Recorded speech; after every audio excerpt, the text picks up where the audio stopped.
Hello ladies and gents, this is Evan, your friend in some really exciting tutorials.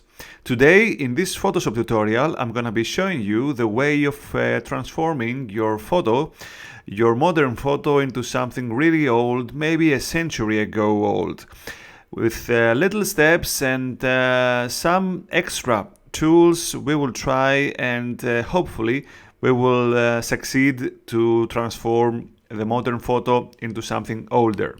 So let's start.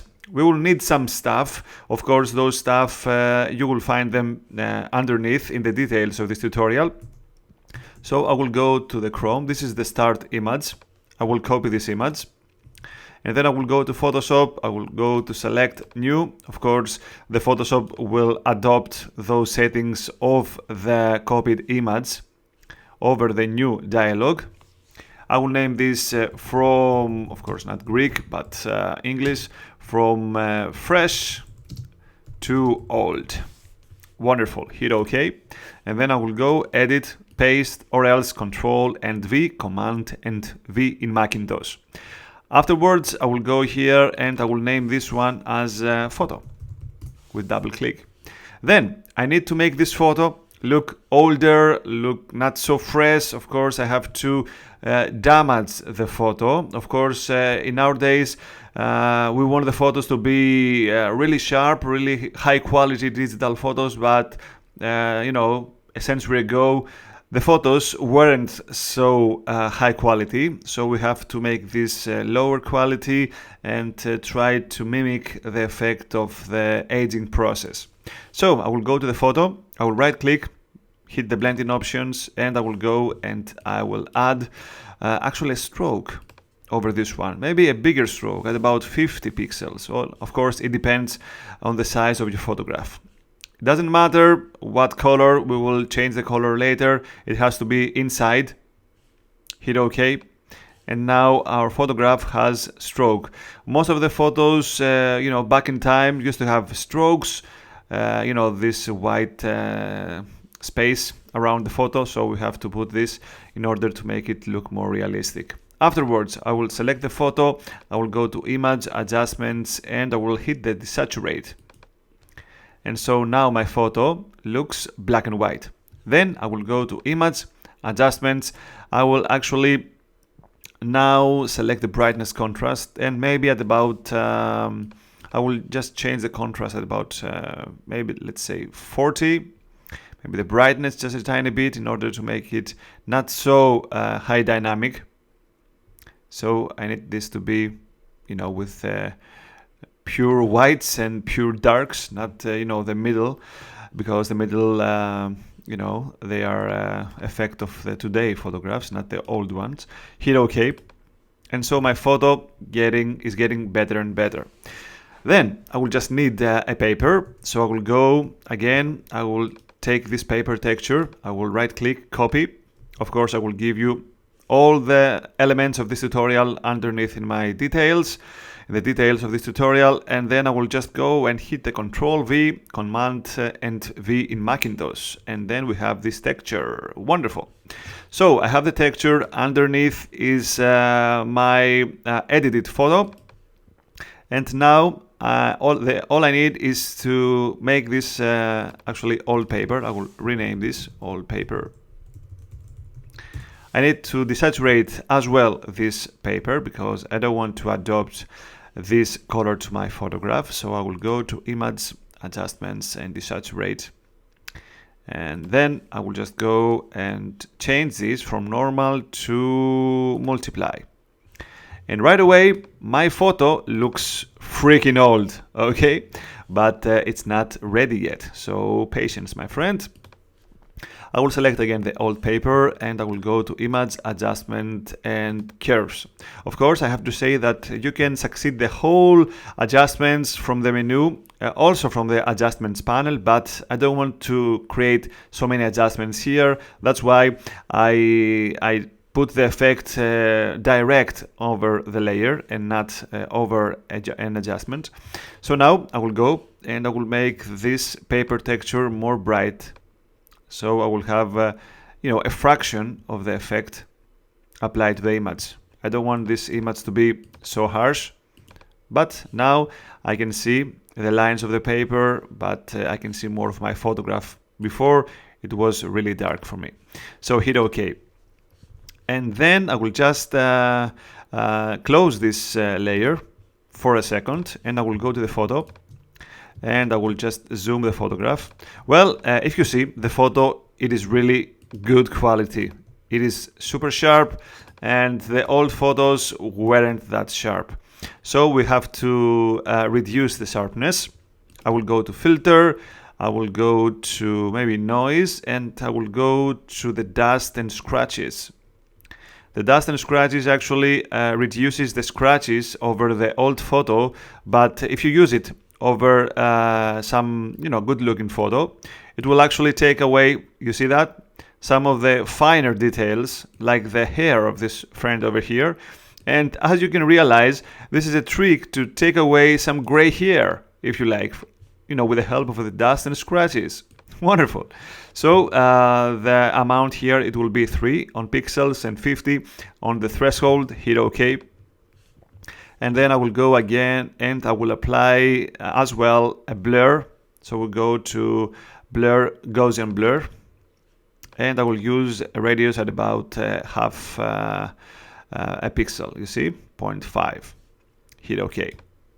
And now my photo, it is ready to be adopted with the old paper. Wonderful. Now it looks great. And then I will go and I will apply a yellowish tone, yellow to orange tone, with the help, of course, of the photo filter. So I will just click that. And then I will select maybe a warming filter, just like the 85. And then I will just increase the density in order to make it look much more oldie and, oranges. Great. And then I will just select all of those, the photo filter, the old paper, and the photo. And I will just merge those by hitting the Control and E, Command E in Macintosh. And so I have the photo filter. Of course, I will rename this as an old photo. I will bring again the original photograph in order to see the before and after. And you see that, my friend, our photo is that, but it used to be like that. A huge difference. Huge difference. Now it looks great. Of course, I can, really keep working over that. Maybe another brightness contrast will do a good job for us. You see that? Much more brightness at about maybe 20, but this is optional if you like it. Maybe something like that at about -10 or something. Wonderful. And then the photo, it is ready. If you want, you can stop right now, but if you want to make it better or more damaged, let's say, we can do this. I will go over the old photo, I will right click it, and I will select the blending options. And then I will go and I will select the inner glow, my friends. Of course, the inner glow will help us recreate a glow inside the photograph, but as you can realize right now, the glow has been adopted in the sides of this layer, because that's the job of the inner glow. It goes outside of the layer and bring inside some glow. But we will use this technique mainly over the photograph. So let's do it. I will use those settings, normal, and this color will be black. And then we will use a gradient. I will hit the gradient. I will go at about 50. And I will change this actually mark from white to dark brown. Wonderful. So now I have a gradient from black to transparent, and the middle stop, it will be the brown. Hit OK. Technique: precise, source, edge, choke 0, size 30, and we're good to go. Hit OK. And now we will go, I will add a layer mask over the old photo. I will just hide this layer 1. We don't really have to have it anyway. And so now I have the old photo with a mask, and underneath I have the background, the white background. So I will select the old photo mask, and I will take my brush, And of course, I need to have a set of brushes. Of course, I will send you that with a link underneath in the details of this tutorial. So I will use the V-Zend-R Grant brush set. And this set will actually help us damage the photo. So I have already loaded this up over the Photoshop. It is really easy to load this in Photoshop. You just go here and hit the load brushes. The brushes that you will download, you will have to load them, upload them inside Photoshop afterwards. So here we have so many things that we can use. I think I can use some of the high quality, big, let's say, brushes. And check this out. The inner glow will actually be adopted over the edits I will do. I will just zoom this and check this out. With black color over the white mask, I will just paint and check this out. With only one click, we have damaged our photo, and check this out.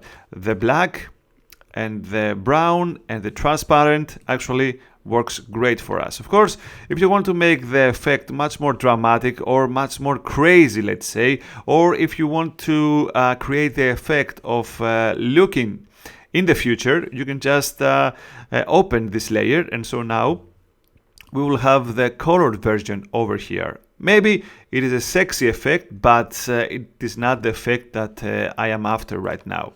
So I will just keep doing this one. I will just paint the mask again with white, and then I will go and I will just pass away, you see that, around. Maybe I will just lower this up, the mask, and you see how easy you can create a damaged effect over a modern photo. This used to be modern, if you remember, but now it looks really ancient and really oldie.